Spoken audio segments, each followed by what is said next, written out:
You're watching Huff Post Live. I'm Ricky Camilleri. In New Orleans, police have identified 19-year-old Aiken Scott as a suspect in connection with a shooting at a Mother's Day parade that injured 19 people, including 2 children. The FBI has described the shooting as a flare-up of street violence, and cell phone video taken in the aftermath of the shooting shows victims lying on the ground, blood on the pavement, and others bending over to comfort them. Unlike the Boston Marathon bombings, the New Orleans incident has not been labeled as terrorism, nor has it really captured the public imagination. So what actually defines terrorism, and why isn't this it? Joining us to discuss, we have Hari Stephen Kumar, a graduate student at UMass Amherst, Max Abrahms, he's a postdoctoral student at Johns Hopkins University, Mubin Sheikh, former Islamist radical and counterterrorism operative, Cheryl Solomon, managing editor at The Root, and Tommy Christopher, a columnist at Mediaite. Thanks everyone for joining me. Before we get started, I want to throw to a comment right away from Van Eck. He says, it's only terrorism if white people are harmed and if the assailants are Middle Eastern or affiliated with Islam. Max, is that true? Is that how we define terrorism in this country? Not at all. That's commonly asserted, but that's really just totally politically driven. There's no consensus on the definition of terrorism, but in North America, we tend to use 3 criteria. The first is that it's a non-state actor. That is to say, the violence is not committed by a government. The second is that the target has to be civilian. And the third is that there must be some kind of a political motive. And if the attack possesses all 3, then most people in North America would deem it a terrorist attack.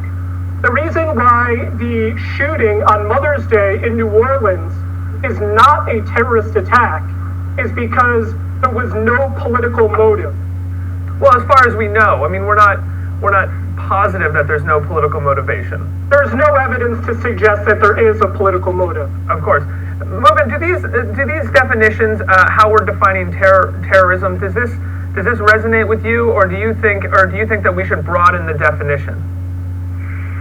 No, I think terrorism is ultimately an act of political violence. It is used to further a political cause, and so if, let's say, for example, a mugging victim feels terror, is terrified when they're being mugged, right. But we don't call that an act of terrorism.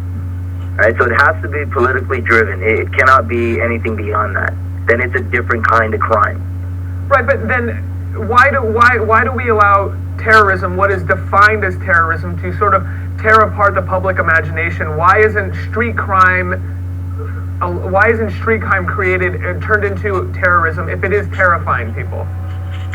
Right. So what we want to do is keep crimes, I guess, categorized in particular ways, and it doesn't help that nowadays terrorism is very politically inclined in terms of its investigations, etc. So, for example, if a white supremacist kid at school, intends to kill black people, is that an act of domestic terrorism? That was qualified as an act of domestic terrorism. Mm-hmm. So I think what we need to do is, if the ingredients are correct, then we should label the product correctly. Otherwise, if everything is terrorism, then nothing is terrorism. All right, what do you have to say to that? Has gun violence ever been considered terrorism? And what do you have to say to what Mubin just said, that if we don't label everything as terrorism, if some things are labeled as terrorism and not everything, then we don't know what exactly is terrorism? And Hari, thank you for joining us. Yeah, sorry. Apparently, as I was trying to help Mubin out, my own Google Plus plugin crashed. That's what you get for trying to help. Exactly. But no, I'm glad Mubin raised that point. So I think there's a couple things going on here. Actually, it's not so much precisely about gun violence, but it's about this broader issue of how does the public imagination actually conceive of violence when it occurs in predominantly low-income and minority areas.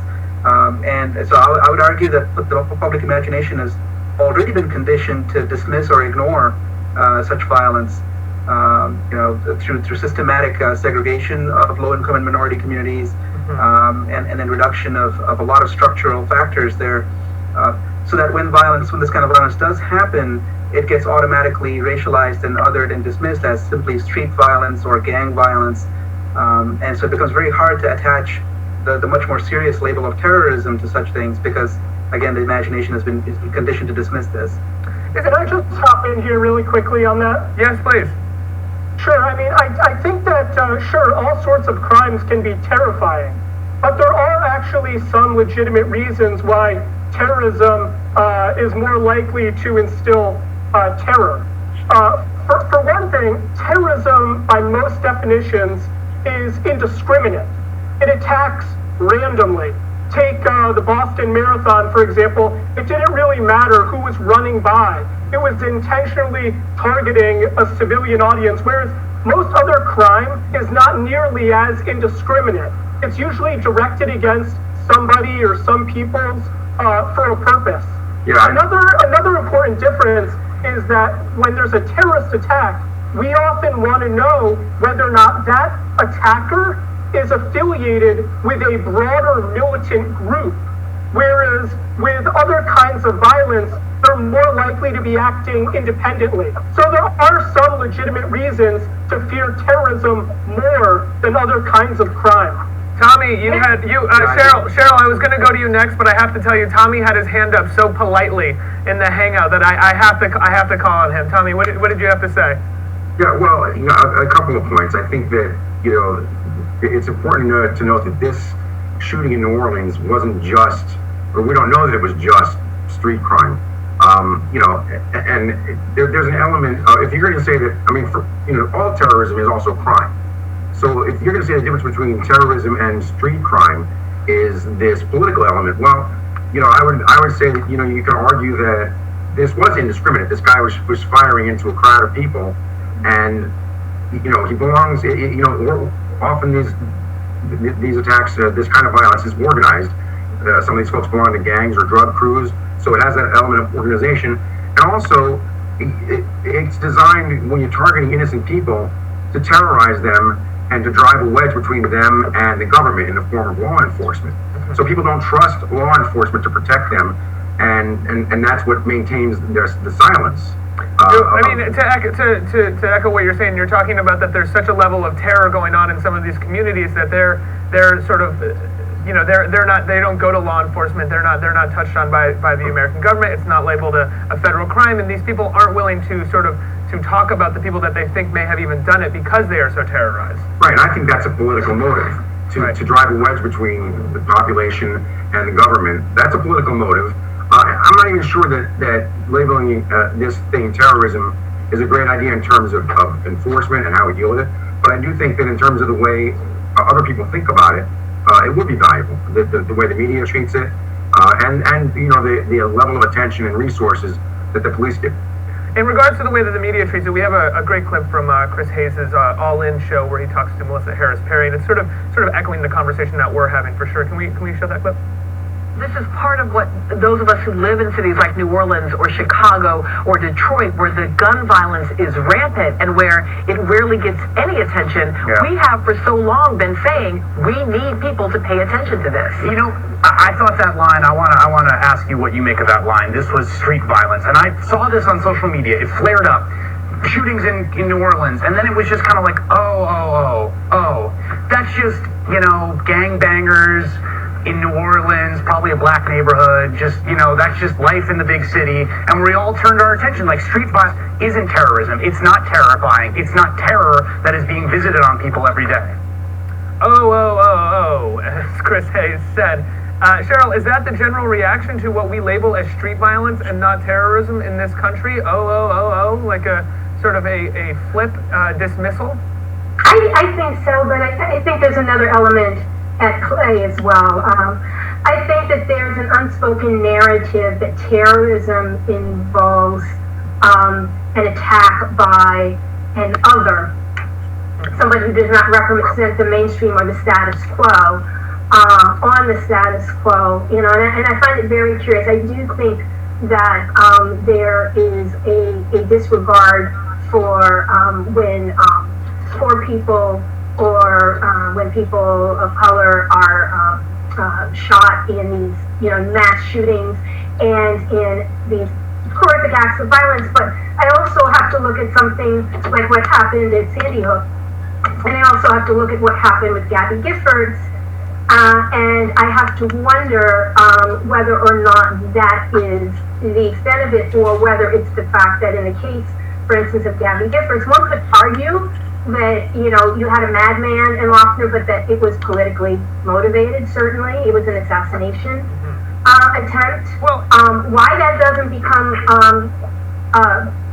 categorized as an act of terrorism, I think, has to do with the fact that the actor and then the victims, there isn't that difference between the other and the status quo. So, actually, you know, I would argue that in terms, and especially with something like Sandy Hook or even with Gabby Giffords, we as a culture in the media, we try to create an other consistently. Where we don't try to create an other anymore, where we used to actually create an other consistently, I think about racial stereotypes of white people walking on the other side of the street if they saw a black man, anything like that, where, you know, we definitely had created the other for African Americans and minorities in this country years ago, and now it's gotten to the point where maybe are we so segregated that their narrative is just their own narrative that is a smaller part of the larger American narrative, which allows us to dismiss it rather than be afraid or terrorized or label as the other. Not that we should do that.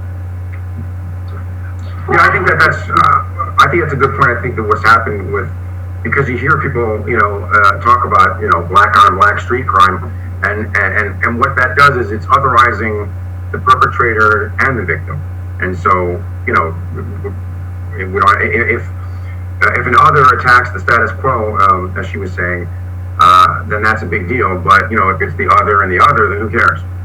Right. And I think we need to look again at the definition of terrorism and ask if it's still serving us. Is it serving us with the violence that's happening along border towns, like in Laredo and across the border, where you have people who are being, you know, beheaded and people who are being murdered through what you might call narco-terrorism? It's definitely violence that's meant to send a message. One could argue that that's politically motivated, and yet somehow we are not all up in arms about it. We are not all up in arms when somebody in a black neighborhood, whether they are a gang member or whoever, seeks to assert their power and instill fear by shooting into crowds. So, is the definition of terrorism as we currently have it and the way that we mobilize around that outdated? I would argue yes.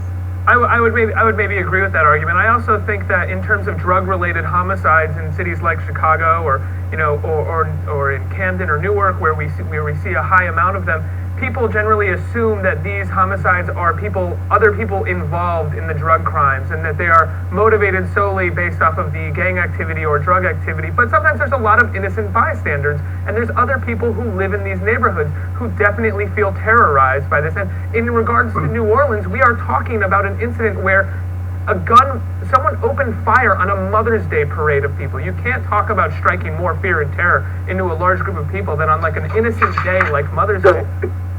Yeah, please. Ruben, go ahead. Yeah, I just wanted to jump in to say that, look, let's not force the interpretation of terrorism. Let's not say, and then one thing that needs to be said, it is absolutely true that prejudice, racism, Islamophobia, these are all things that do play a role in how certain events are covered by the media, etc. But at the same time, we can't, just because, you know, now that we're on terrorism, it's a big topic, now we want to, you know, bring everything that happens to a level of awareness that terrorist acts have. And we can't do that. We have to look and make sure that those elements exist first before we can conclude accordingly that it's an act of terrorism. Just give you an example, you know, the Ricin letters that were sent to President Obama, I think it was a Republican congressman, those are acts of terrorism. Those are openly politically motivated acts, and yet they are not qualified as terrorism. So this double standard does apply. It does exist. So instead of Hari, Sarah, hold on 1 second. We'll come to you in just a minute. Hari, instead of defining everything as terrorism, why don't we remove the word terrorism to a degree? So all acts of violence and all situations like this that wreak fear and terror into communities don't have to be labeled and compartmentalized, and they can shock and terrify the nation as the crimes that they actually are, rather than street violence narrative or terror narrative. Right, and there's actually, I'll raise two different points for this. One is that to continue the conversation about terrorism, you know, as Mubin was saying, yeah, that label has a lot of impact, and there's a lot of power and usefulness for that label. A lot of resources get mobilized when something is classified as an act of terror, and there is some importance to that, and there's some necessity for that. However, of course, sorry, I want to hear your second point, but I just want to bring up right now that with the Boston bombing, we saw this city locked down. It shut entirely down. That would not have happened though if the perpetrators had not been linked with Islam. So exactly. there's been a big Islam when it happened though. Right. There's been locked the city down. Right. There's been a big let's political. keep in mind. Let's let Hari finish, and then we'll move over. Hari, finish up. There's been a big political push over the past decade or so to exclusively link terrorism only with Islamic extremism. When reports came out from the Department of Homeland Security trying to analyze right-wing terrorism, Republican lawmakers shut down that report, saying that the Department of Homeland Security should focus only on Islamic terrorism. Mm-hmm. Mubin, you're nodding, please. Absolutely. I was going to use that example. Thanks, Harry. No, Hari, right. Mubin, I have to let you know, Mubin, it's Hari. Hari and I have had this conversation before. We have. Go ahead, Mubin.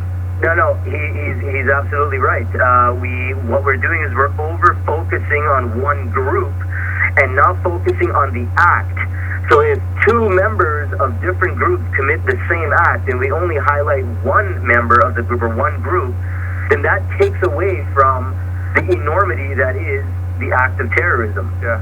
And just a quick point on Boston, why it was on lockdown, etc. Keep in mind that a bomb had gone off. Two guys were on the run. They needed to be apprehended then and there. Yeah. Well, there's people on the run right now. Cheryl, please go ahead. Yeah. So I mean, what I was going to say was that what's important is what we mobilize behind. I mean, really, in the end, whether or not we use the definition of terrorism, whether or not we talk about terrorism or we call it something else, it's really about what are we going to now in 2013 mobilize our resources behind. And when we look at the 16,000 plus homicides that happened in 2012, and we look at the fact that nearly half of them were African Americans, I mean, when we look at things like that, what is it that we're deciding to mobilize our resources behind? And I know at the root it's very important to us to continue to highlight the fact that whether or not you want to call it terrorism or whether or not you want to say there's an official war going on, there's a war in our communities, and all Americans should be concerned. I completely agree, and I think that where we see the United States government mobilizing is in a good guy versus bad guy mentality, and not in a let's take people out of poverty, let's give them education, let's really work within these communities to help build them up. Instead,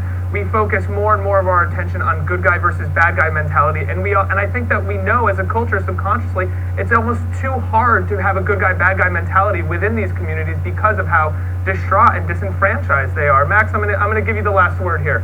Sure. I mean, one of the reasons why we're having this conversation in the first place is because historically, the distinction between terrorism and other forms of crime was more obvious.